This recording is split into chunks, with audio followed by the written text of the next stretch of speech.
to work. So I have Sam here on the line. My name is Pat Flynn, and thank you for coming to SEO Chat. We have a number of people in the chat room right now, and this is your hour.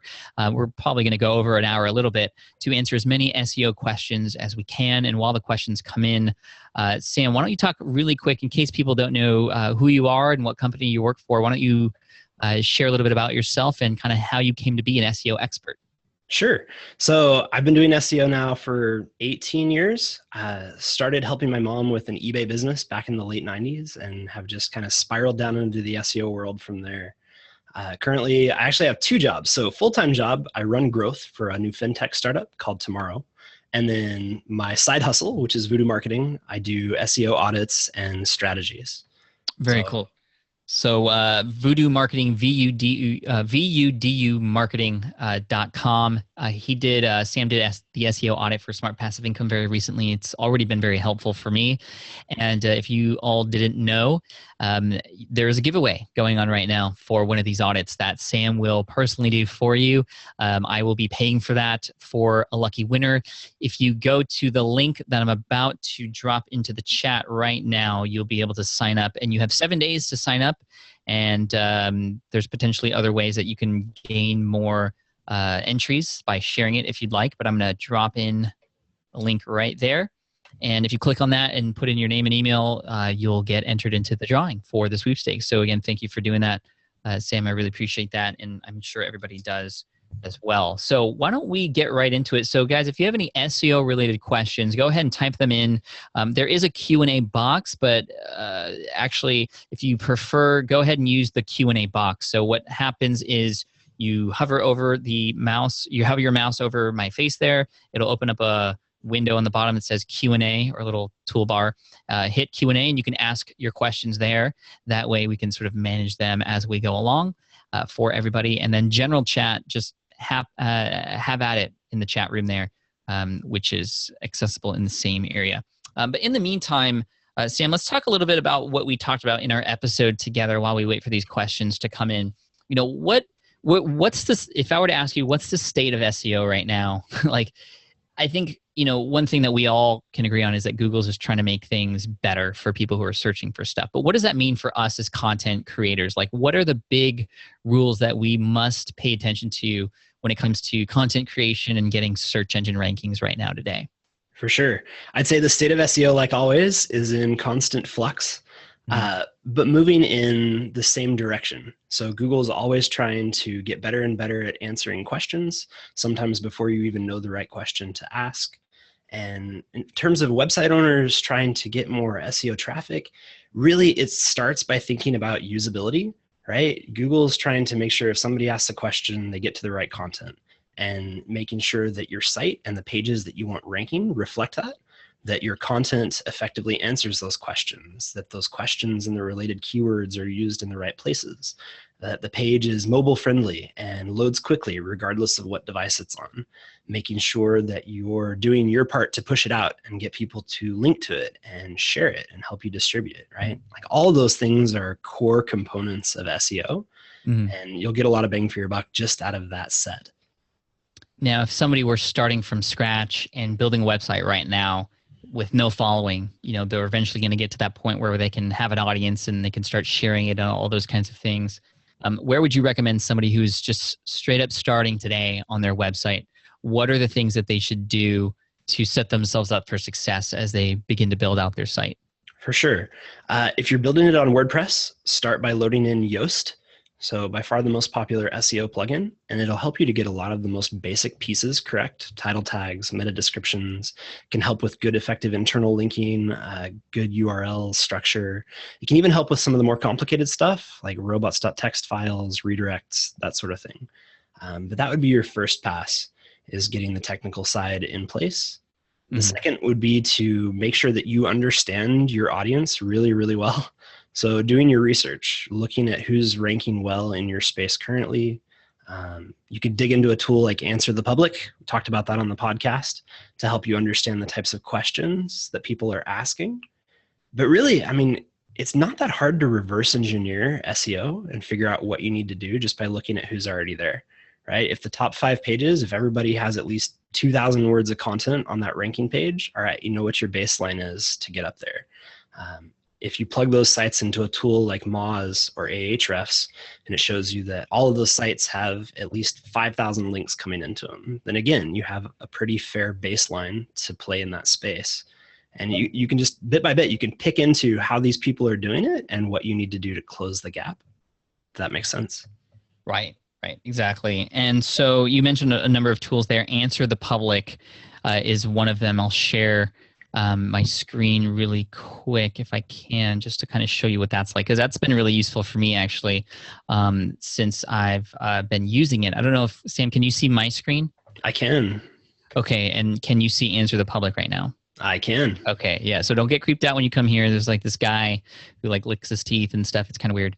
But if you click on the country of origin and you type in something like, one of the top keywords that you might be trying to rank for, how to start a podcast, for example, or even just, even more broad, podcasting, and get questions. What this tool does is it literally shows you all the questions, the who, what, where, why, when, and how, in a very interesting looking visualization mode, all the questions that are being asked. So it just takes a quick moment here. But is this tool essentially just going through Google and looking through questions that people are asking related to the keyword that you're typing in? I think they're probably scraping related keyword and suggest keywords, and then looking specifically for question-oriented prepositions. It's best guess. I'm not sure. Okay. Well, it looks like it's going to take a moment here because we're probably on the live call at the same time on my internet, but you'll see it pop up very soon. Actually, there's a couple of things that are going to take a little bit of time, but that's okay. You mentioned another tool called Moz. This is, by the way, the giveaway. So all you have to do is answer a question. What's 2 + 2 at the bottom here? It just verifies that you're a real person. But click on the link for the giveaway in the chat, and that's how you'll get access to that. But Moz.com. This is a very popular SEO-related website with a lot of great content and information, but also a lot of tools. So you had mentioned going through this to look at, analytics based on your competitors, so you can kind of close the gap on, what is it that's helping them rank higher. What are those key metrics to look at again? And is this a tool that anybody can use, or how would one use this? Yeah, so there's both a paid and a free version of it, right? So they allow some amount of data for free and then a lot more if you do it paid. The tool that I use most often in there is Open Site Explorer. I will throw a link into chat. So you can go in there, you can drop in, let's start with your website URL. So is it here, or am I in the wrong spot? I put it into the chat. So, okay. Let me look in the chat. Yeah. So /research tools, all one word, /OSE. Okay. How do I get to chat if I am, sharing. Okay, there we go. There we go. Okay.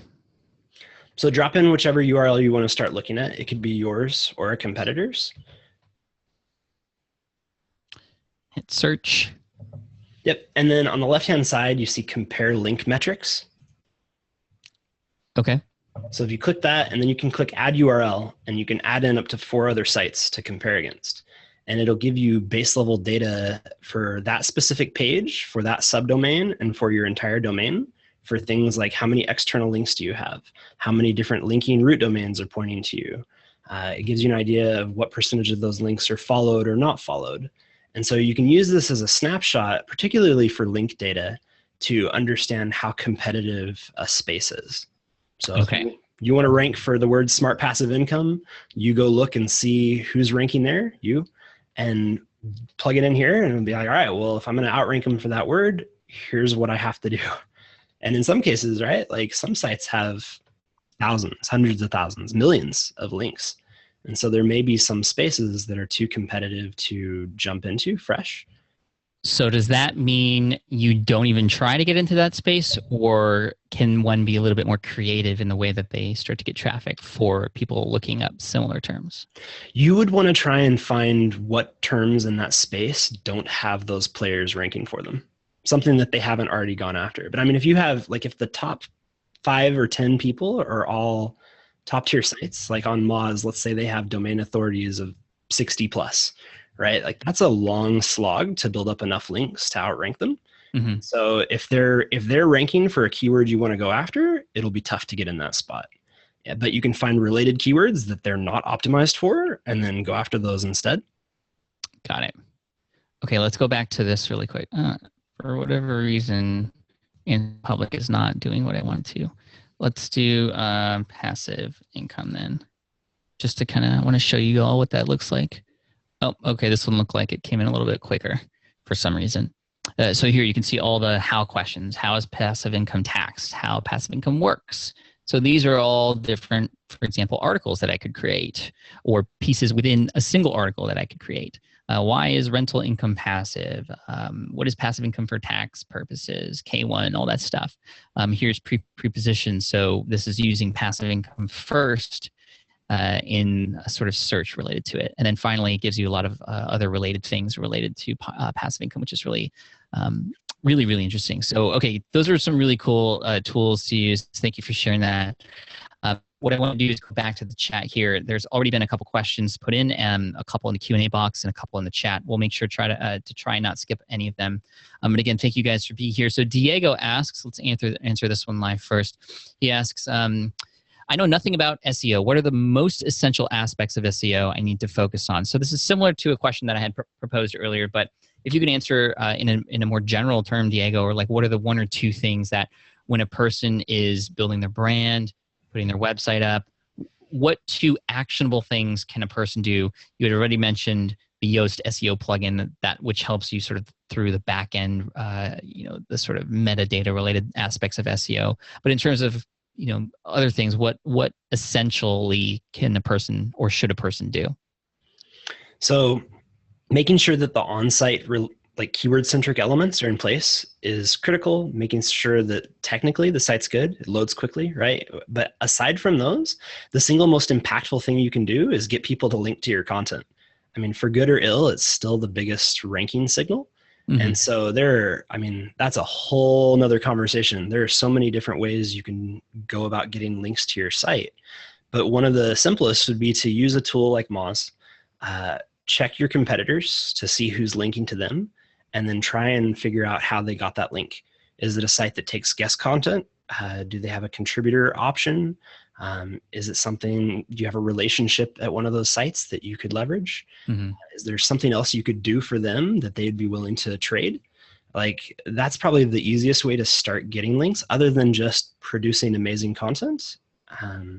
If you are producing amazing content, even if you're a new site, I'd recommend putting a little bit of money behind it on social ads to help promote it. Because a lot of times, content, it just falls in the woods and nobody hears it. If you give it a little bit of a boost, you might reach the right people to kick it off and spread it like wildfire.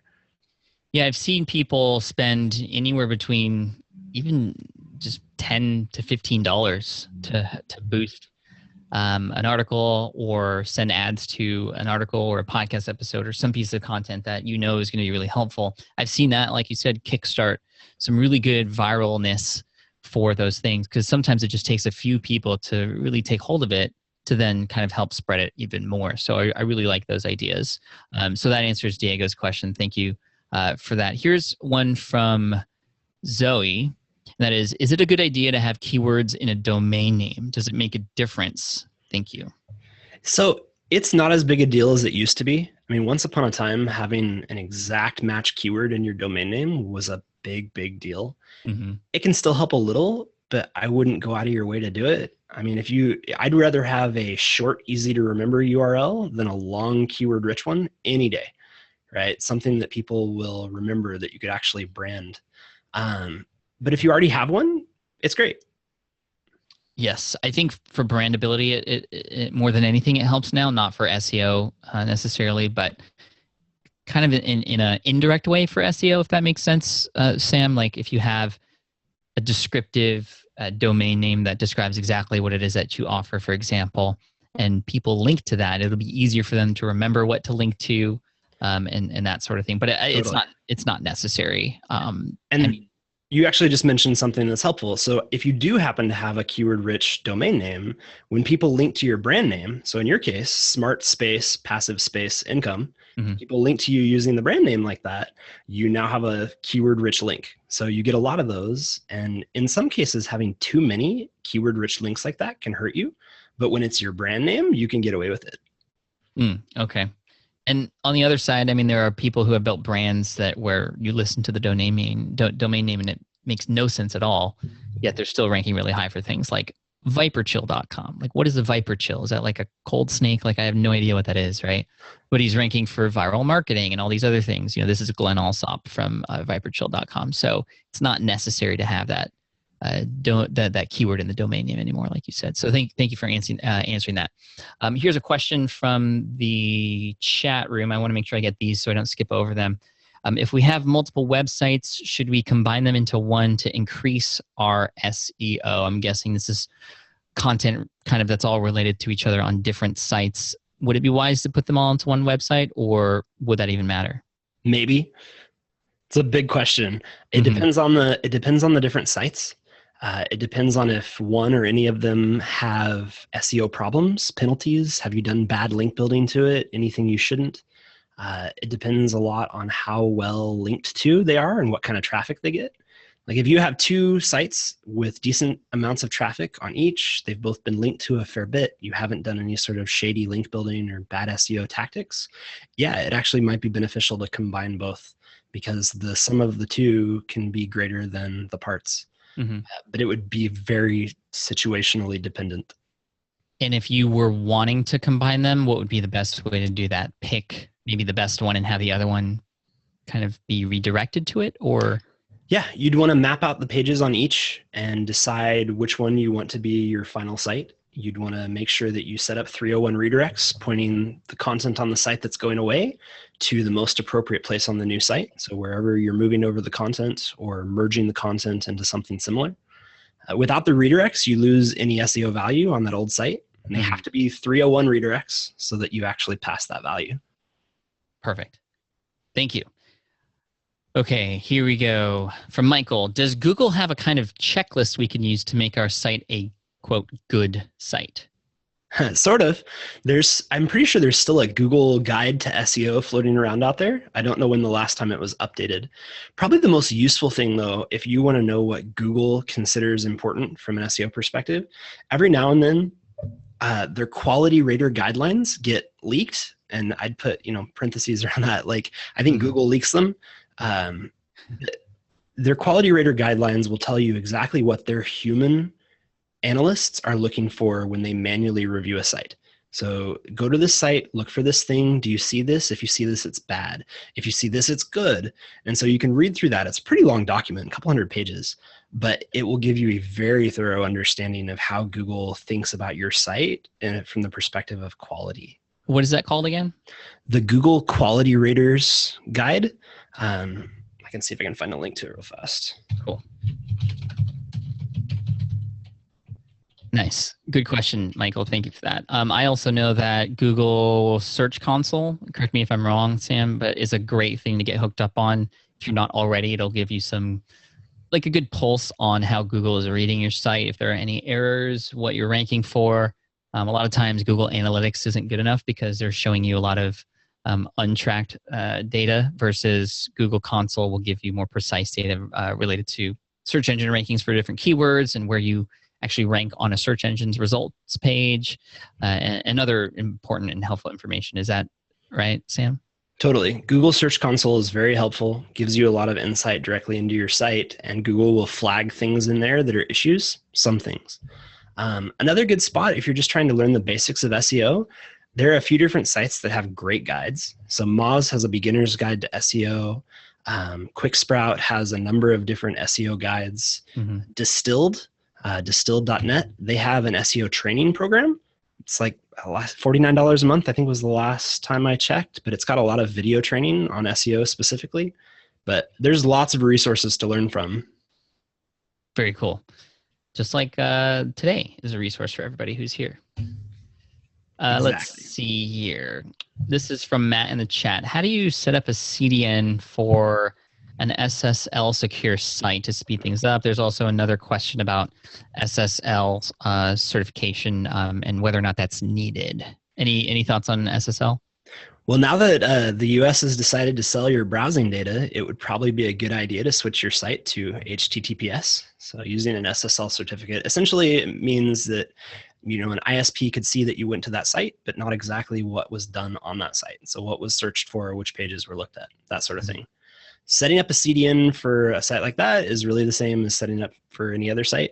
You just have to configure it with the right URLs, but it works the same. Yeah, I mean, we don't have time to get into the technical step-by-step in terms of how to do that right now. And, for a lot of these things, I mean, there's some other questions here. There's a question from somebody in the chat saying that they purchased a site audit and then realized that they don't have the technical know-how to perform the audit and make the fixes. What would you recommend related to sort of these kinds of more technical updates to a website for SEO purposes? Would it be best to hire somebody, and if so, where? Or is this something we can all learn on our own? It sounds self-serving, but especially when you're dealing with technical SEO stuff, you should probably hire somebody because it's really, really easy to break things. Mm-hmm. I've seen enormous sites lose all their traffic in a matter of weeks by making one little mistake technical. So if you're planning to do things technically to your site, please hire somebody who knows what they're doing. Unless you've spent a lot of time learning it and you feel really, really comfortable with doing it yourself. And even then, be careful. Right. And you just perform the audits, right? Like you don't actually go into the sites and do these things, or is that something that you offer too? I don't. I did back in the day. I've worked at a lot of different agencies over the years. Mm-hmm. But at this point, like it's a higher leverage use of my time to go through and tell somebody what's wrong and then to let them hire a developer to fix it. Now, where would you recommend somebody go to find somebody if they don't have any contacts right now? There are a lot of places. So you can find a number of recommended companies on Moz. They keep a list of very curated SEO consultants. There's another site, I'm blanking on the name, getcredo.com. So John Doherty is a pretty well-known SEO, and that site helps match people who are looking for SEO help with the right person. And he personally vets everybody who goes on there and makes sure that they know their stuff. So those would be my two recommendations out of the gate. So what is it called? Get Credo? Yep. I'll drop in a link to that too. And Dan here just said, Sam, what about Credo? So you answered the question. There you go. Any thoughts on Upwork.com for hiring for SEO specifically? Upwork is a coin toss no matter what you're hiring for. Mm-hmm. So you can try it. But I would make sure that anybody you hire through there can show you really good examples. I've actually done a little bit of recruiting help. So somebody's trying to hire an SEO expert. They think they have somebody and they'll have me vet them. That's not a bad idea. If you know somebody who does SEO, even if they aren't willing to take you on as a client, you could always pay them a little bit to vet somebody if you find an option. Oh, okay. Like that. Cool. Thanks for the link. That works. What about Fiverr? No, I'm just kidding. If you're trying to hurt a site, yours or someone else's, maybe. No, that's not what we actually mean. Okay. We answered that question. All right. Here is a question from Wendy Air. If I'm starting, at what time is worth buying SEO tools like Moz or others? This is actually a really good question. If you're just starting out, should you even invest in something like that? Or what would be, and there was another question here in the chat related to, okay, well, what's like the one or two tools if, money's an issue that I should, get involved with from the start? So there are a lot of tools out there that you can get most of what you need out of the free version. So Moz, if you're looking for just a little bit of data on competitive links, like who has how many, you can get that for free. SEMrush, you can go in there and at least get some keyword data, again, for free. You have to pay to get a lot more of the data out. Screaming Frog, the tool that I use for crawling a website, it's free for up to 500 URLs. So if you have a small site, there's a free option there. But I mean, if I was going to pick only a couple of tools to pay for, it would probably be SEMrush, Screaming Frog, and one of the link indices, whether it's Moz, Ahrefs, or Majestic. That's a pretty good baseline. Cool. If you want to spend a little more on like content marketing related stuff, BuzzSumo is probably the best bet. really good for finding out what type of content performs well and who's linking to it and mentioning it on social channels. Yes, BuzzSumo is great. Let me see if I could log in here.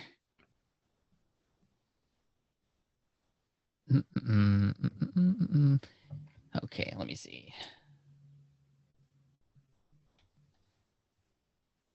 Hopefully that works. Okay, good. Now, let's talk about each of these tools really quick. So Moz has that Open Site Explorer, which you had linked to earlier, which is great, which is not what you're seeing right here. SEM Rush, best way to use this really quick. Like the free kind of what's available for free. What's the best way to use SEM Rush, Sam? Yeah, so you can click in there. On the left, there's the organic section. So let me pull it up as well so I can walk you through it. Okay. Yeah, I'm sorry. I don't know why your screen's not working. It's just kind of odd. No worries. Yeah, it's all good. But I'm on SEM Rush right now. If you wanted to, I don't know can you see my screen? I can. Okay. So yeah, drop in any URL. And then on the left-hand side, there's a bunch of tabs under overview. So organic research is where you'd want to click into for SEO-centric stuff. Okay. So this will let you see a few things. One, you can see how many keywords a website ranks for by country. Pick different countries. You can see a chart that shows how that changed over time. And then at the bottom of that chart, all those little G's and stars will tell you when there were Google updates and what they were. I rank number 1 for I appreciate you. There you go. So nice. You can sort that list by search volume, by estimated cost per click. And as you're sorting, you get to see the first however many for free. And so you can kind of sort it around and get to a little bit more of the keyword data if you want to do that. I see. And then on the left again, if you click into pages, it will show you which of your pages or which pages on that site are getting the majority of the traffic and rank for the largest number of keywords. So this is a great way to look at a competitor and say, oh, well, here are their 10 pages that are driving like 80% of their traffic. Let's make better versions of all of those, figure out who's linking to them and get them to link to this instead. I like that. I like that a lot. And so this is free on, again, semrush.com. Screaming Frog, what does that do? You had mentioned that, and is there a free version of that? It doesn't look like that. Yeah, so you can download it. The download is free, and then it's locked to 500 URLs. It won't let you crawl past that. And then I think there are some things that won't let you export or save for the free version, but you can still see the data. And then what kind of data does it give you that's useful? So it crawls through a website the same way or much the same way that Google does. So it sends a little piece of code that then hops from link to link through a site and extracts all the data it finds. So it can show you all the URLs on a site that are reachable by crawl, which ones are blocked or not blocked, what the URLs and title tags and meta descriptions and all the other on-page elements are on that site. It can also show you all of the crawl errors that it's finding, if it's finding things like redirect loops or server errors. There's a lot in there. It's my favorite tool by far, and I use it probably every day. Cool. And then finally, BuzzSumo for people who do have, and I think there is a way to use BuzzSumo for free for like a few keywords or something. You can do like 3 or 5 queries a day, I think, before it locks you out. And it'll let you do a couple more if you sign up for a free account. It just limits the data. Right. What would you recommend to do with BuzzSumo? So there are a few different things. If you click into the advanced search operators down below, so right below the search button, the text says upper right. Yep, there you go. So this is great. You can do a specific site. So you could drop in smartpassiveincome.com. You could do a specific author to see all of the different sites that they're writing on. You could do a specific keyword to find all of the content that's being shared and put out there that's performing well for a specific topic. There are tons of ways to slice it. I usually start by looking at a specific site and figuring out which of their content is performing best on social, and then make a better version. You can also use it to see if there are any trends going on in a specific space. It's great for coming up with topic ideas. I actually used BuzzSumo a while back to make a list of like 50 different title templates that you could use for clickbaity blog posts, just by going through that and seeing which ones performed best. So business, lots of Trump here, actually. Okay. Yeah. Okay, cool. I like that. Let's get to some more questions here. I'm going to stop sharing and go back to the chat. Again, thank you guys for sticking around. This is being recorded, so it will be available to you. I'll send it via email after this is over and after it's processed. Let's see. Lots of helpful information, says John. I was going to spend tomorrow writing, but you've given me so much to look at already. Okay, let's go back. Thanks for that, John. Okay, let's go back to the Q&A box here. We answered this question. Here is a question from John. Hi, Pat. John from Smart From Scratch, which is my course. Thanks, John. Glad to see you're feeling better. Thank you. I was sick over the weekend, as was the rest of my family. Is it easier SEO if you have a WordPress site, or is it okay if you have a CSS built site? Sam. So something built on a CMS like WordPress versus hand-coded, almost always on a CMS, because making changes scales when you use a CMS, and it doesn't usually scale well when you have a hard-built site like that. You could do some find and replace, but yeah, I ran a bunch of sites built that way for a long time, and when I switched to WordPress, I've never, ever gone back. Yeah, I agree. Thank you. You also have the advantage with WordPress of a lot of really good plugins that you don't have with a site you built yourself. Now let's talk about plugins really quick. I know that they can be very helpful for the look of a site and the things that a site can do, but is there anything to look out for related to SEO with plugins? Any potential negatives? Yeah, so some plugin creators will tuck links onto your site when you use their plugin and make it hard to get rid of them. Even WordPress does that by default in their templates. You have to go in and edit them out if you don't want the links. So I would be careful about that. I would also be really careful with plugins in general. Stick to well-known, highly used, reputable ones that are updated. Avoid ones that haven't been updated in a while or that haven't been used by a lot of people. Plugins are a really easy way to hack your site. So careful with what you put on there. What about site speed? Do plugins have an effect on that? They can. So some plugins can slow your site down a lot. Live chat plugins, for example, like with the exception maybe of Intercom, a lot of the old school live chat plugins will slow your site down terribly. Every plugin is putting out calls to whichever servers and databases are tied to it, and all of those slow down the site a little bit. So different plugins, different hits. Some will speed your site up a lot. There's some really good plugins for page speed that we mentioned on the podcast. It's like WP Smush or W3 Total Cache. Smush is the image one. Yep. It makes the image sizes smaller, which helps speed up the page loading time, which is good. So make sure you listen to the podcast if you haven't already.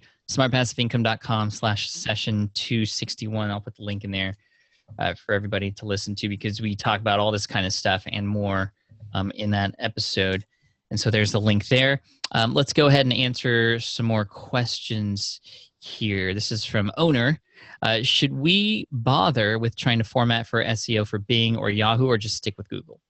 Stick with Google. I mean, globally, Google's probably 90% of all of the search, if we're being fair and talking strictly about search engine searches. And all the others are chasing Google. They look to Google to see what they're doing. I've never come across another search engine that's doing a better job of providing answers quickly and accurately than Google. So focus there. If you somehow magically tap out all of the traffic on Google and you're not ranking well somewhere else, maybe you can go down that rabbit hole. Oh, that'd be awesome if that was a problem we had. All right, here's another question. These are great questions, guys. Keep them coming. Do blog posts really help your site rank higher? And how long should the posts be? And how often should we post? Yes, pretty long, but no longer than it needs to be, and as often as you can, I guess. So they definitely help. Blog posts are some of the best performing content, especially if it's about a timely topic. Length depends. There's some data that indicates that longer posts perform better, but it depends a lot on your goal, right? If you want people to actually read all of the content, shorter might be better, and in some cases it will rank better. But if it's a topic that requires long form, like you simply can't cover it thoroughly without making the content long, make it long. Make it long. And then frequency, if you can come up with something amazing daily, go for it. I'm happy if I can make one really, really good post a month. That can be plenty. It depends. Yeah, I mean, I would say don't force yourself to stick to a schedule just to stick to a schedule, and thus kind of compromising the quality of whatever it is they're coming out with, or just writing about stuff that doesn't actually matter.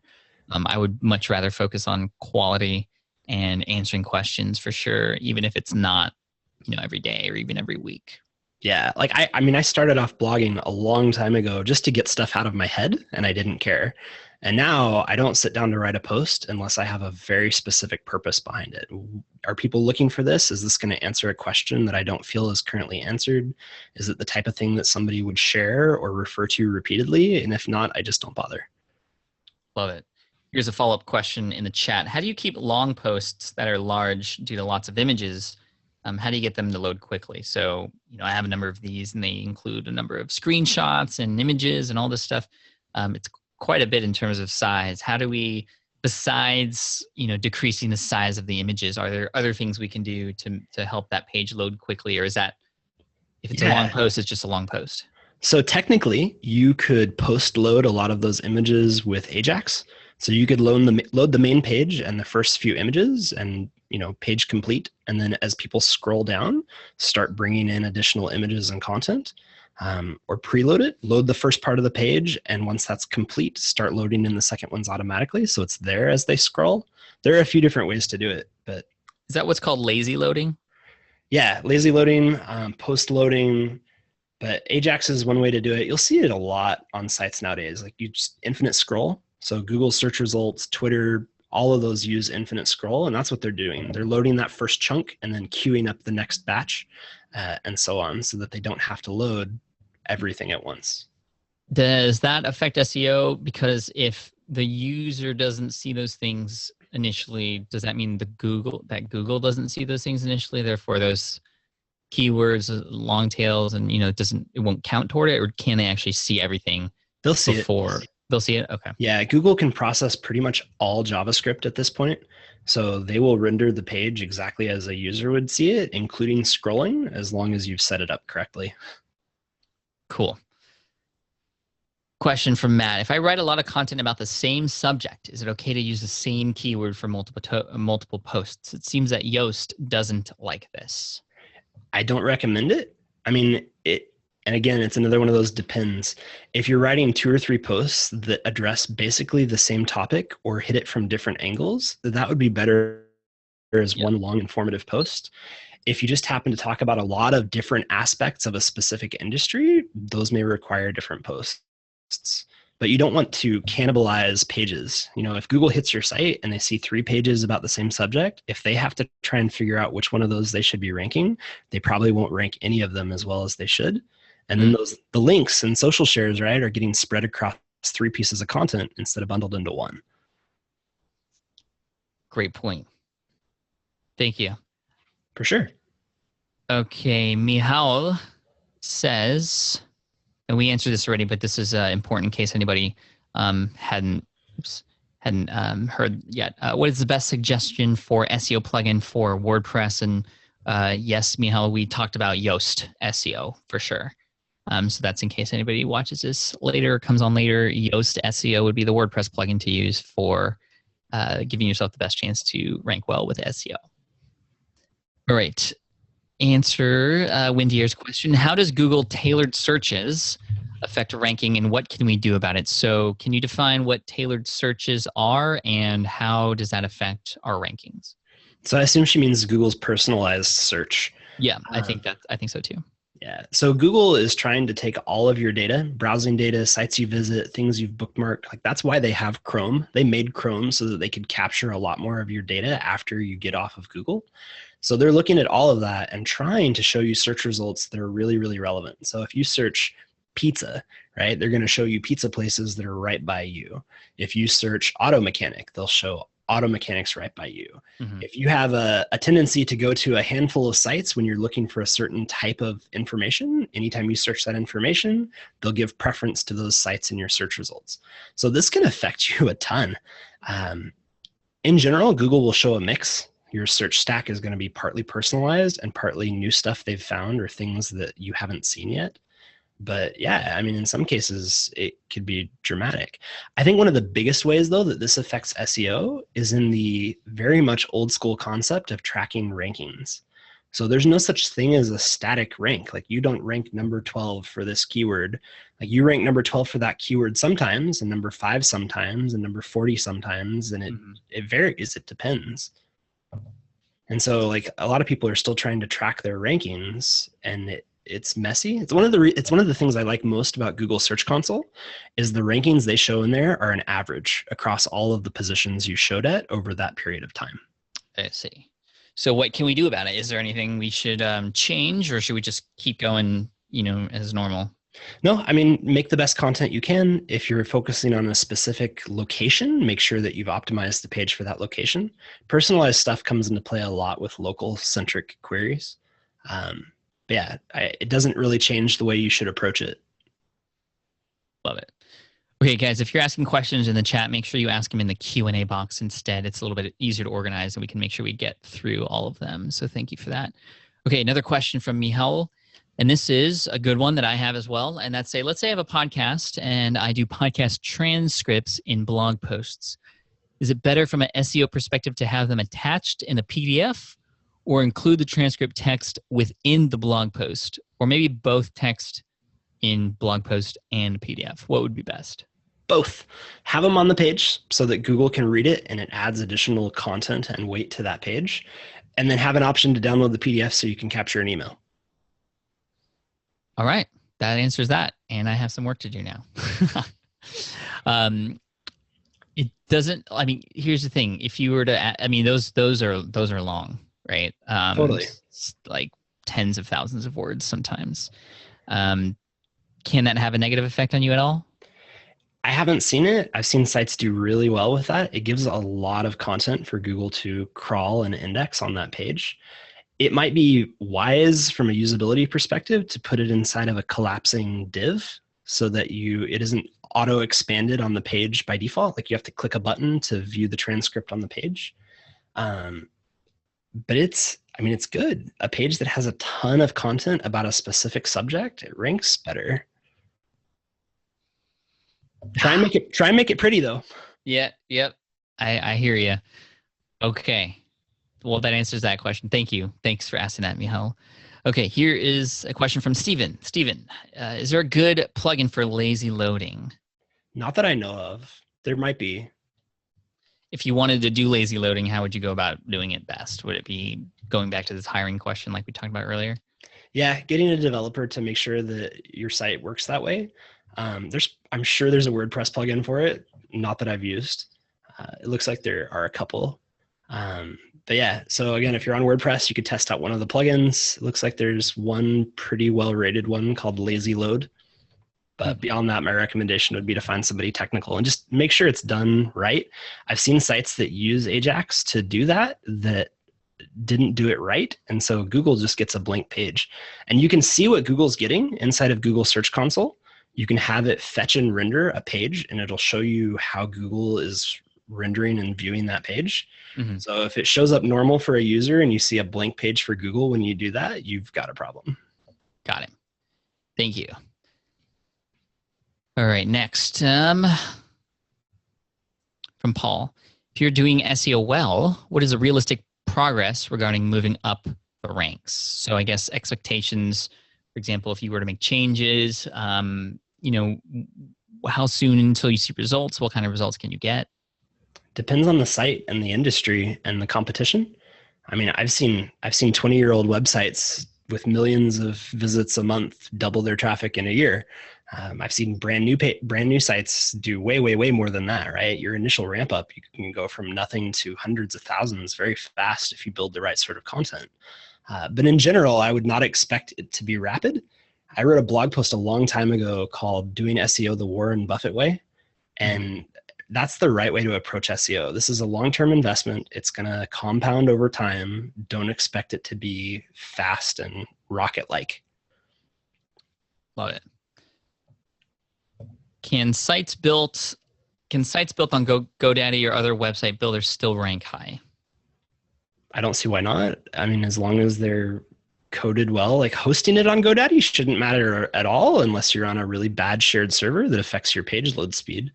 But you can use a wide variety of website builders and still have it rank reasonably well. But most content management systems have limitations. Like WordPress is one of the most configurable. There are others like Magento for e-commerce type stuff, for BigCommerce. There are a few out there that can be pretty heavily customized, but there are also a lot of CMSs that just won't let you do many SEO best practices. Mm-hmm. So if you're not on WordPress, I would say tread carefully. Tread carefully. Okay, here's a good question from Diego. Where could I get more info about SEO specifically for a beginner? Don't get me wrong, you guys are giving tons of value with this webinar, but I'd love to go slower on every or with SEO. So where would you recommend a complete beginner go? Maybe even somebody who is not very technical. Sorry, I'm throwing things. To go and just start to begin to understand all this. I know you mentioned there was a article from Google that kind of goes around, and there's also one from Moz. Like, what would be the simplest and easiest way to start to understand this? Totally. I'm dropping a couple links into chat. So there's Moz's Beginner's Guide to SEO. There's Google's Search Engine Optimization Starter Guide, which is probably pretty outdated at this point. Okay. And then there's Distilled You, which is a course that you can sign up for. I'm going to build an SEO course one of these days. I feel like nobody's done it exactly the way I would. There's a lot of, I think I will. I've started on some of the pieces.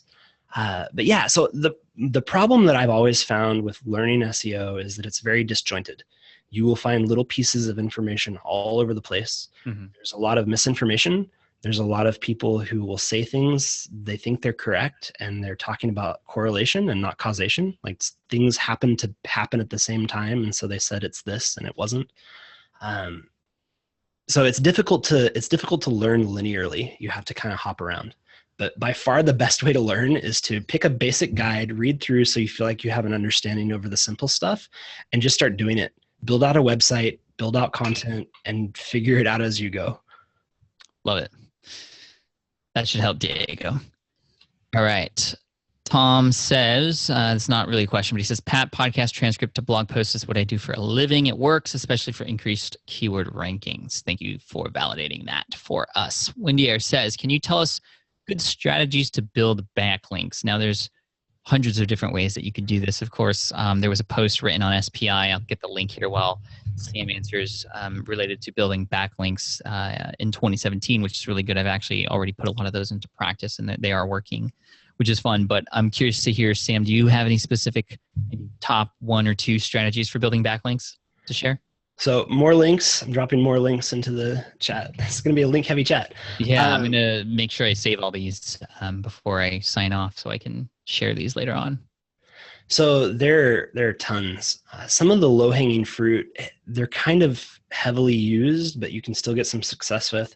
You can, again, use a tool like Moz or Screaming Frog to dig into a competitor's site, find pages that have been linked to a lot that are now returning a 404. So the page is broken, the URL changed, and they didn't redirect it. And then figure out who linked to that content and go let them know that they're linking to broken content, and you have a new and better version on your site at this URL. So hit and miss, like the uptake from webmasters, especially if you're talking about a really old post, it's not great. But if it's a really heavily linked to post that still gets a lot of interest, like it's something that's topically relevant, timely, you may. Some webmasters are more on it than others. So that's broken link building is what that one's called. Can be really effective. Just pushing out your content through social ads, like I mentioned earlier, can help you to get a lot of links, especially if you use like Facebook ads and target really, really well, like target to web savvy people who own websites, who are technical, and who are also interested in your area. But that can be a really good way to get links. You can just reach out to people who have websites that are related to what you do and offer to write content for them and link back to your site from the content. So guest posting is still very much alive and well and works great. Those are 3. Love it. And I just linked to a post that Glenn wrote on SPI here in the chat as well. Glenn is sharp. I like his stuff. Glenn is very sharp, and he's a young kid, which is super cool.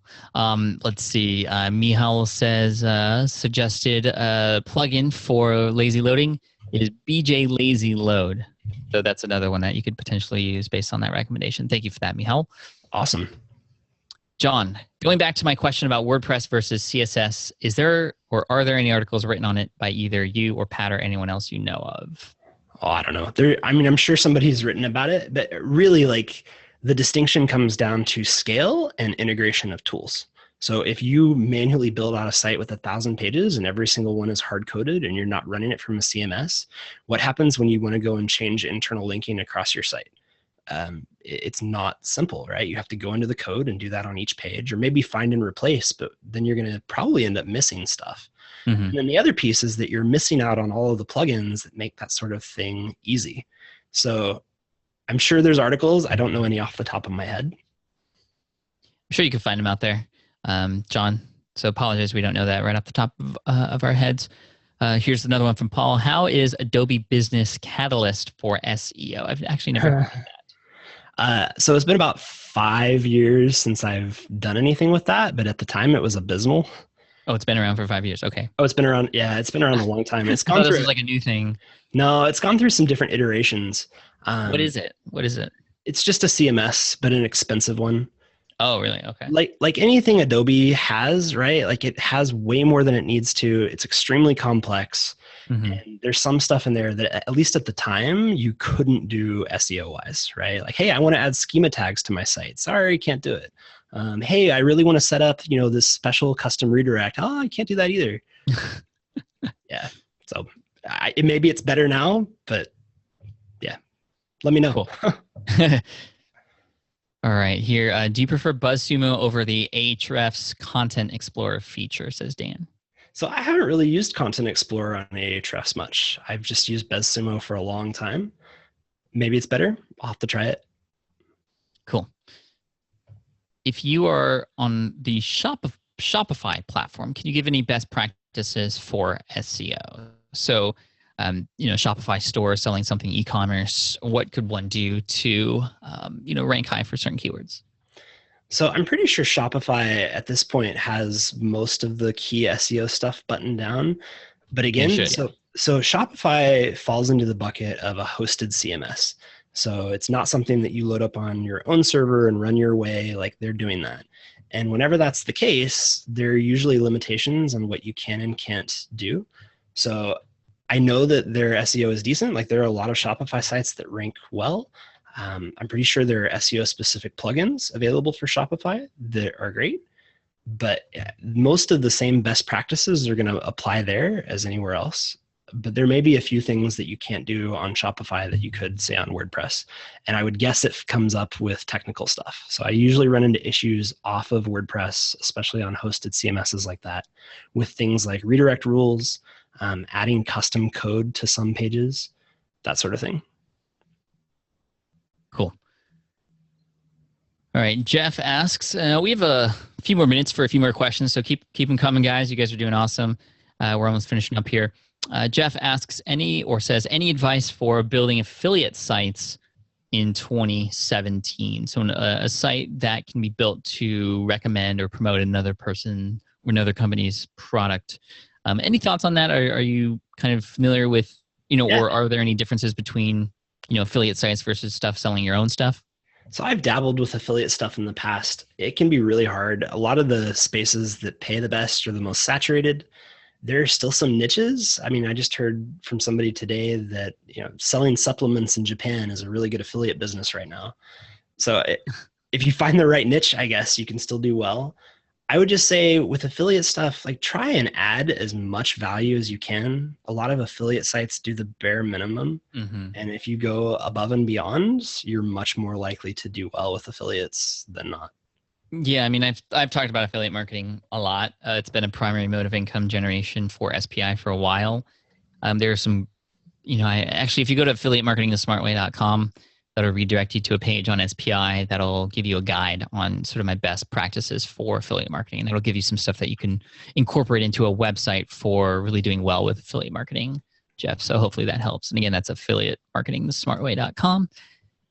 All right, here's a question. We are struggling with getting SEO from our social media. Any tips? I'm not necessarily sure if I think I get what you're saying. So there's still a lot of debate on whether social media like mentions links in social platforms, whether they have direct or indirect impact on SEO.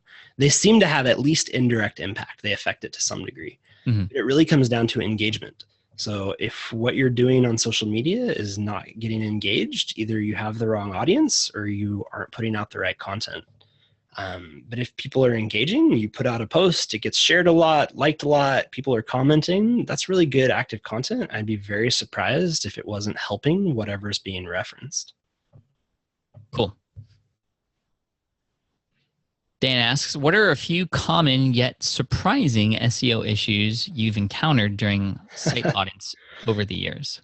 So one of the most ridiculous, and I see this probably once a quarter, is somebody who comes to me and be like, oh my gosh, my site's been penalized. I'm losing all my traffic. Please help.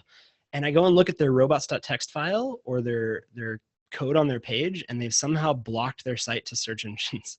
So maybe they just did a rebuild on the site and they wanted to block the dev version so it didn't get indexed, and they forgot to remove the tag when they turned the site live. It happens all the time. It's really surprising to me because I would expect a good developer to know to take that out.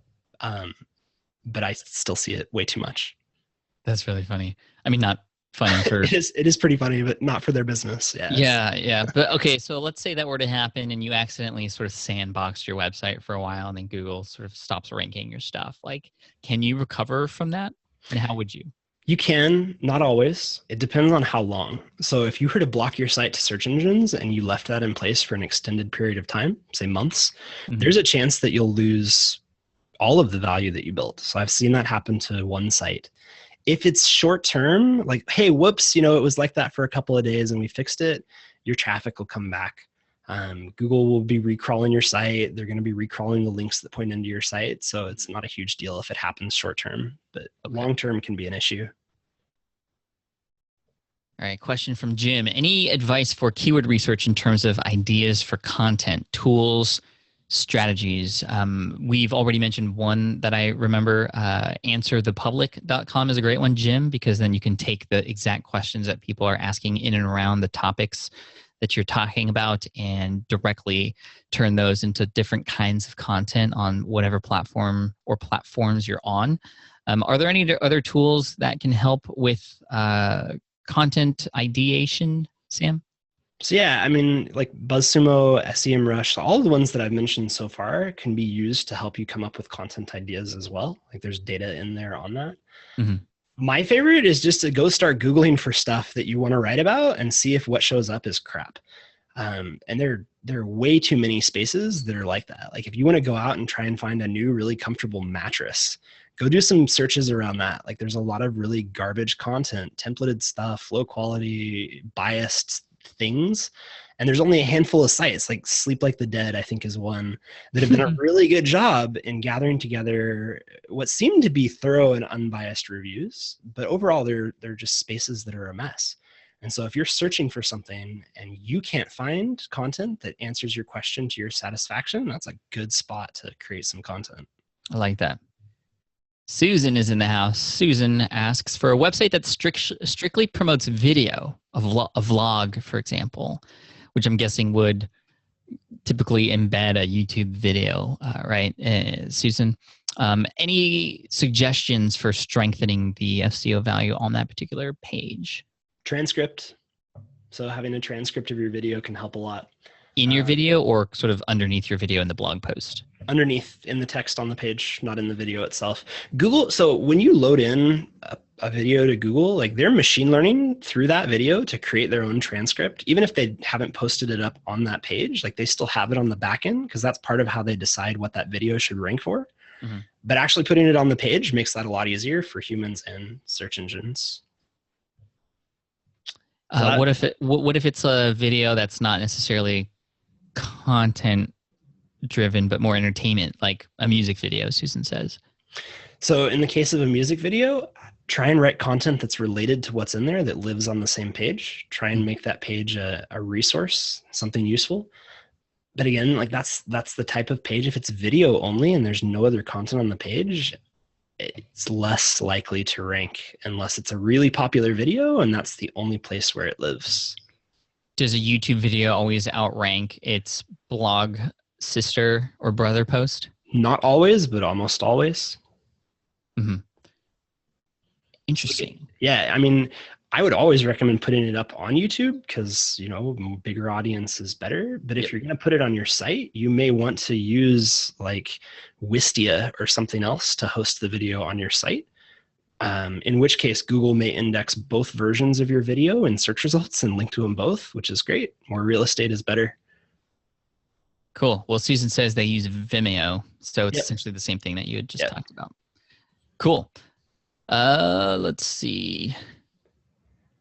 We've answered over 30 questions today, Sam. Are you good to stick around for another 10, 15 minutes? Yeah, I'm good. Cool. Let's do that. Okay, here's one from Windier. What can we do to avoid being punished by Google besides messing with robots.txt? Don't actively try and manipulate things. So buying links from shady sites, building out blog link networks, that sort of thing. So anything shady with link building can get you in trouble.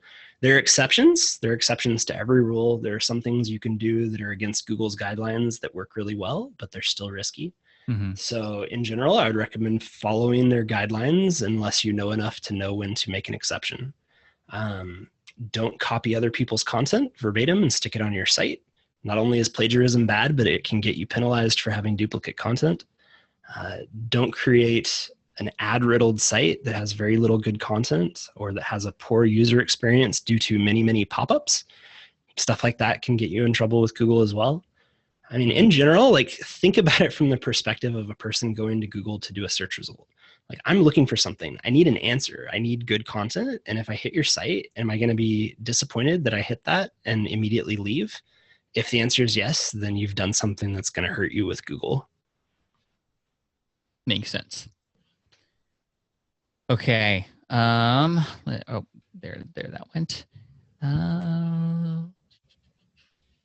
Steven says, following up on the vlog question, should you have a video XML sitemap? Definitely. So anything you can do to help Google to understand what you have on your site, whether it's for video, pictures, typical HTML pages, the more the merrier. And having those loaded into Google Search Console gives you insight into what's being indexed and not indexed by Google, which is very helpful. Awesome. Here's a great one from Diego. Do you think that a website written in 2 languages is harder to rank on Google than if it was only in English? No, I would expect you to get more traffic, assuming that you've done your translations well and configured the site correctly. If you were to have a site that had content and you wanted it in dual language, best to have it all on one site or one site per language? Depends. In general, I'd say on one site with subfolders. So like smartpassiveincome.com/ch for Chinese or ES for Spanish. That structure, it's good to be able to keep all of your links on a single root domain if you can. If you already happen to have a structure using ccTLDs, so country level domains like .de, .fr, that's fine. It can work that way too. But it can be harder to maintain multiple sites than one and to spread links across multiple sites instead of one. So would it be, for example, if I were to write a blog post about SEO in 2017 and I produced content both in English and in Spanish, should I create 2 different blog posts on this single site, one for each, or should I create one blog post and have it somehow be read by Google in different languages, or have both pasted there? Like how is the best way to approach that? So Google makes it possible with Chrome to translate any page. It's not always the best translation, though it's getting better. I mean, if you're planning to do really well with SEO in multiple languages, you should probably hire a native speaker to translate your content. Google can only get so far using algorithmic, like machine learning translation. There are a lot of just local slang and quirky things that pop in and out of the culture that it's just not going to catch. So it'll do better if it's localized properly. And would that live on the same blog post, the 2 languages?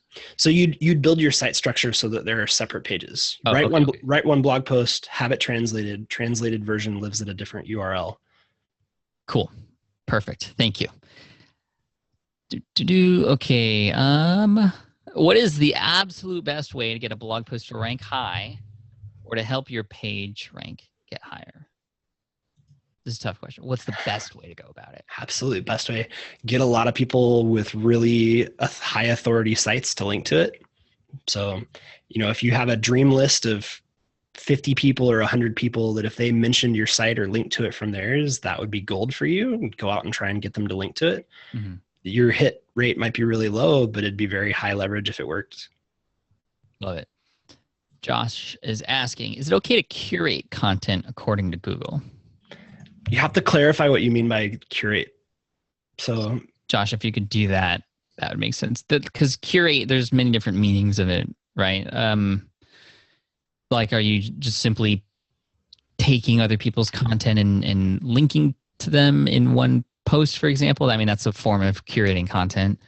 Or are you actually taking the whole post and, like, I know that there's a lot of people, when I come out with a post, there's sites that automatically publish my post on their site as their post. They just happen to link to it at the bottom. Yeah. And in a way, that's curating as well, because they're taking stuff that's being talked about related to a particular topic and putting it all in one spot.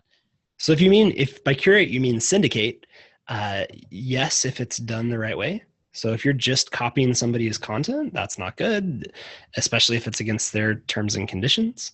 But in some cases, it's okay. So like LinkedIn, for example. So LinkedIn Pulse actively encourages you to take content you've put somewhere else and put up a copy there and link back to your content as the original source. Medium does the same thing. Like I write for Inc. and Entrepreneur, both of them are fine with having you do that. Take a copy of your post after about a week, stick it somewhere else and link back to the original version. Google's okay with that. You're probably not going to get a lot of value out of it because Google would prefer to rank the original version of the content, assuming they know what that is. Mm-hmm. But it's not going to hurt you as long as you're giving credit. Like original version of this post appeared here with a link. You should be fine. Okay, cool. Josh followed up here saying, creating like the best version of 10 posts, for example, the ultimate answer to a problem by kind of sourcing other people's stuff. I mean, that's great. Again, as long as you're not copying verbatim, come up with your own way to say things, change the order, make it, unique. Sure, if you're just copying and pasting chunks from 10 different articles, I wouldn't recommend it. Cool. All right, guys, we're going to stop the questions coming in, but we're going to answer the rest that are here, and that'll take us exactly to 40 questions. So thank you. Actually, 41, because there's one in the chat here. What do you do with plurals of keyword search? Does the plural count towards the focus keyword phrase? Yeah. So, I mean, Google, all right, another depends. So if the singular and plural dramatically changes the meaning, right? If then you probably need to have different content. But if both are basically the same thing, I know that sounds kind of weird, but if one post will suffice and it answers both questions, great. But if somebody is looking for comfortable blue shoes, like a page with lots of things, lots of different blue shoes is probably a good answer. If somebody looks for blue shoe, it's may or may not be, maybe they don't want to see lots of different ones. Maybe they're just searching for a single picture of a blue shoe that they could use for a blog post, right? So if the intent changes with plural or singular, then you would need to adjust your content approach. Cool. Okay, Paul is asking, if you have several of the same type of sites but targeted in different cities and you want to post a blog, how much would you need to change the content from one site to another? So I'm guessing this is related to duplicate content. This person has multiple sites, maybe in different cities, on how to explore different cities, and then wants an article posted on each of them that would kind of universally relate to all of them. So they would publish them on each of the sites. So I'll give you a little bit of a technical answer. Okay. Google is using something called n-grams. So they're looking at like a block of 10 words in a row minus stop words, if, and, the, but, that sort of thing. And then they're matching those up. So, all right, here's the hashed n-gram code for this page, right? They read through the whole page, read all the content, and then create a hash. They know what content's on that page.